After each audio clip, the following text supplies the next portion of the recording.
Hello friends, welcome to Hariom Consultants. Hope everything is fine at your and.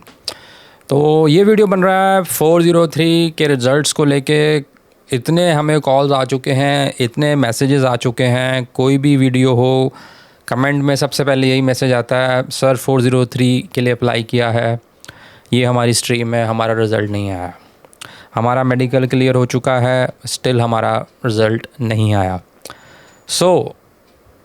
ये video में आपको update दी जाएगी कि इतना देर क्यों लग रही है, what are the reasons for this delay, और जो वीज़ाज़ आ चुके हैं उनका क्या क्राइटेरिया रहा। तो ये ब्रीफ आपको दे देंगे, जो भी हमारे ग्रांट हुए हैं, किस फील्ड के ग्रांट हो रहे हैं और बाकी फील्ड्स का क्या बनेगा, and why this delay. It's a huge one, हम भी मानते हैं काफ़ी टाइम लग रहा है। तो अगर आप भी इसी से रिलेटेड अपडेट लेना चाहते हैं तो पूरा वीडियो एंड तक ज़रूर देखिए। बाकी रिज़ल्ट्स अगर आप ऑल टुगेदर सब कुछ आपके पास जेन्युइन है, then you will get the visa, don't worry. तो स्टार्ट करते हैं आज का वीडियो। तो फ्रेंड्स, सबसे पहले मैं आपको क्लैरिटी ये दे देता हूँ कि डिले इसमें होना ऑब्वियस था, क्योंकि इन्होंने जो क्राइटेरिया रखा ना टॉप 100 यूनिवर्सिटीज़ का, एक तरह से इन्होंने अपने साइड से तो रखा भी हम टॉप इंस्टीट्यूट के बच्चों को वीज़ा देंगे, अपनी तरफ से तो प्लानिंग ये इन्होंने करी, बट ये काउंटर हो गई इनके ऊपर ही। क्योंकि हुआ ये असर कि काफ़ी तादाद में लोगों ने अप्लाई किया है, तो जेन्युइननेस को चेक करने के लिए डिग्रीज़ की they are taking time. Because अगर आप इसको 462 को, यूजली हो ये रहा है कि लोग इसको 462 से कंपेयर कर रहे हैं प्रोसेसिंग में, कि भाई आप उसका तो प्रोसेसिंग काफ़ी फ़ास्ट हो रहा था, अगर डॉक्यूमेंट सारे ओके हैं तो वीज़ा मतलब ज़्यादा देर नहीं लग रही थी। हालांकि जो लास्ट बैलेट में उसमें भी देर लग रही है, बट एनी हाउ कंपैरेटिवली इतना टाइम नहीं लग रहा था जितना 403 में लग रहा है। मेरे ख्याल से जो फर्स्ट लॉट के बच्चे थे उनका भी पूरे रिज़ल्ट्स नहीं आए हैं अभी तक। जिनके रिज़ल्ट्स आए हैं, जो मेजर जो फील्ड्स हैं वो एग्रीटेक के आए हैं, हमारे भी, और फाइनेंशियल का भी कुछ एक आए हैं, बट मेजॉरिटी एग्रीकल्चर टेक्नोलॉजी के उन्होंने ग्रांट किए हैं अब तक। ठीक है, बाकी रीज़न्स यही हैं। सबसे बड़ा रीज़न ये है कि इन्होंने क्राइटेरिया बहुत ज़्यादा रख लिए, और उन क्राइटेरिया का आगे मैनिपुलेशन हो सकता था, ये आई थिंक ये नहीं जान रहे थे, और वो हुआ है। काफ़ी तादाद में कई तरह से लोगों ने वीज़ा फ़ाइल किया है, अब उसको वेरिफिकेशन करने में बहुत टाइम लग रहा है।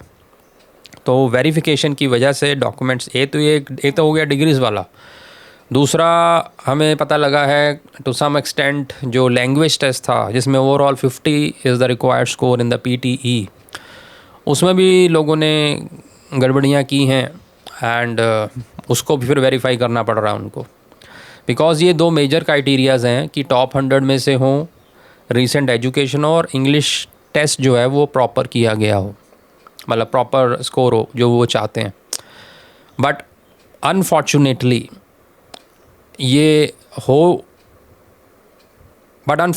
क्या हुआ कि जेन्युइन के साथ साथ काफ़ी और लोग भी इसमें जुड़ चुके हैं। So because of that delay हो रहा है। नंबर 3, इसमें इन्होंने जो फील्ड्स हैं बहुत डाइवर्स कर दिए, 5-6 तरह की कैटेगरीज़ बना दी, फिर उसमें डिग्रीज़ वाला क्लॉज लगा दी, फिर उसके अंदर रीसेंट एजुकेशन की लगा दी। तो ये सारी चीज़ें होने की वजह से क्राइटेरियाज़ जो हैं इस वीज़ा को ग्रांट करने के काफ़ी ज़्यादा हो गए, और applications due to good response of 462 काफ़ी ज़्यादा इसमें लगाई गई हैं। कि भाई 465 में अच्छा रिस्पांस आया तो 403 में अगर हम डॉक्यूमेंट्स किसी भी तरह से पूरे कर देंगे तो वीज़ा आ जाएगा। तो ये थिंकिंग को अपने दिमाग में रखते हुए काफ़ी लोगों ने इसमें अप्लाई किया है। तो this is the major problem जिसकी वजह से डिले हो रहा है, उनको वेरीफाई करने में टाइम लग रहा है। Now coming to the points कि किसका वीज़ा आने के चांस सबसे ज़्यादा हैं। तो देखिए, सबसे ज़्यादा वीज़ा उसका आ सकता है, मतलब कंपैरेटिवली जो बिल्कुल सेफ साइड में, जिनके सारे क्राइटेरिया फिल हो रहे हैं, प्लस एक्सपीरियंस भी है उनके पास। एक्सपीरियंस हालांकि अभी मैंडेटरी नहीं था, क्योंकि हमारे जितने भी वीज़ाज़ आए हैं उन सब में सभी जो लोग थे वो एम्प्लॉयड थे। तो आई थिंक एम्प्लॉयमेंट अगर आपके पास है, genuine employment with salary slips and ITR सारा कुछ आपने अगर लगा रखा है, दैन डेफिनेटली आप एज पर हैं और आपको वीज़ा मिलने का चांस काफ़ी अच्छा है। बाकी ये मैंडेट, ये जिनका एक्सपीरियंस नहीं है, जो बिल्कुल न्यू कमर्स हैं, वो ये मत सोच लें कि हमारा नहीं आएगा, ऐसा नहीं है, ये क्राइटेरिया नहीं है। ये मैंने आपको ट्रेंड बताया है, मतलब ट्रेंड लाइक किसके, जो हमारे जैसे अगर 10 वीज़ाज़ आए हैं तो उसमें से 8 वो लोग हैं जो कि एक्सपीरियंस वाले हैं और एग्रीटेक के हैं। तो उस डाटा के हिसाब से आपको बता रहे हैं कि अगर आपका एक्सपीरियंस है तो कंपैरेटिवली जल्दी आएगा। बाकी अगर आप फ्रेशर भी हैं और आपके पास सारा कुछ ओके है, देन आपका वीज़ा भी आने के अच्छे चांसेस हैं। बस वो जेन्युइननेस को देख रहे हैं और सारे क्राइटेरिया को फुलफ़िल करके ही ग्रांट कर रहे हैं। अब डिले का कारण क्या बनता है कि जब वो किसी को, सपोज़ किसी का ऐसा कुछ डॉक्यूमेंटेशन उन्होंने पकड़ा तो एकदम वो नहीं करते हैं, भाई हाँ आपने कर दिया, आप ख़त्म, ban, refuse, no. According to the rules they give you the chance to prove yourself right. एक लेटर निकाला जाता है जिसमें वो करते हैं कि आपके डॉक्यूमेंट्स में ये प्रॉब्लम पाई गई है, आप इसको जस्टिफाई कीजिए, because they give you one chance to justify your self. तो अगर आपका भी ऐसा कुछ केस किसी का भी है तो जस्टिफिकेशन से भी बात बन सकती है, अगर आप जेन्युइनली अपना सारा केस उनको बताएं, राइट। तो वो एक चांस वो दे रहे हैं। उसके बाद जब उस चांस के जो आप रिप्लाई देते हो या नहीं देते हो तो फिर रिफ्यूज़ होना ही है, और अगर रिप्लाई देते हो तो उसको भी वो थोड़ा कंसिडर करते हैं, उसके बाद डिसीजन लेते हैं। तो ये जो चीज़ें एडिशनल इसमें जुड़ गई हैं ना, इसकी वजह से टाइम ज़्यादा लग रहा है।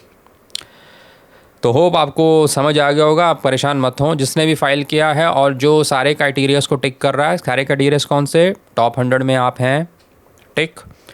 रीसेंट एजुकेशन है दिसंबर 22 से लेके रिसेंट में अगर आपने एजुकेशन कर रखी है, then that is also tick, recent education. And number 3, if language score overall 50 should be there. तो ये तीनों जिसके टिक हो रहे हैं तो वो मेरे हिसाब से पॉजिटिव हो जाए। बस ये ज़रूर है कि जो एरिया ऑफ स्टडी है वो ऐसा ना हो 8 साल का बच्चा लगा के बैठा हो, नो नो नो। जो उन्होंने 5-6 फील्ड बोले हैं उसमें अगर आप पे ये तीनों टिक हो रहे हैं, एक्सपीरियंस नहीं भी है, चाहे थोड़ी देर लगेगी, वीज़ा आने के चांसेस अच्छे हैं, ठीक है। तो आप घबराएं मत जिसने लगाया। हाँ, और एक सबसे इंपॉर्टेंट मैं बताना भूल गया, पहले भी बताते रहे हैं, medical is a very important thing. जिसने मेडिकल सबमिशन के बाद दिया है तो उसका जो मेडिकल का जो सारी डॉक्यूमेंटेशन है वो अटैच हो जाती है फाइल से। तो ये गलती जिसने पहले मेडिकल करा लिया तो उसका तो बहुत डिले होने वाला है। वो उसके लिए सारा कुछ नहीं है, वो तो आप भगवान भरोसे है, जब ऑफिसर आपका मेडिकल अटैच करेगा तब आपकी फ़ाइल प्रोसेस होगी। इसलिए हम कहते हैं कि मेडिकल हमेशा बाद में कराना है, जब आप फाइल सबमिट करते हो वहाँ से जो रिक्वेस्ट आती है वो जुड़ के आती है आपकी फ़ाइल के साथ। तो उनके केसेस में जिन्होंने मेडिकल बाद में कराया है तो अपना मेडिकल ज़रूर अपडेट लें कि वो क्लियर हुआ या नहीं, क्योंकि क्लियरेंस के बाद ही आपका प्रोसेसिंग में डलेगा केस। अगर किसी इंडिविजुअल का हेल्थ क्लियरेंस अभी तक नहीं मिला है तो वो अपने आप को, जो मैं बता रहा हूँ ना, 45-50 दिन का जो प्रोसेसिंग है वो तभी गिने जब आपका हेल्थ क्लियर हो जाएगा। उससे पहले आप मत गिनिए, क्योंकि health clearance as at number 1, ठीक है। उसके बाद ये 3 क्राइटेरिया टिक है, आपका हेल्थ क्लियर है तो आपका वीज़ा आज नहीं तो कल आ जाएगा। तो होप आपको वीडियो अच्छा लगा हो, लाइक शेयर सब्सक्राइब ज़रूर करें। Thank you very much.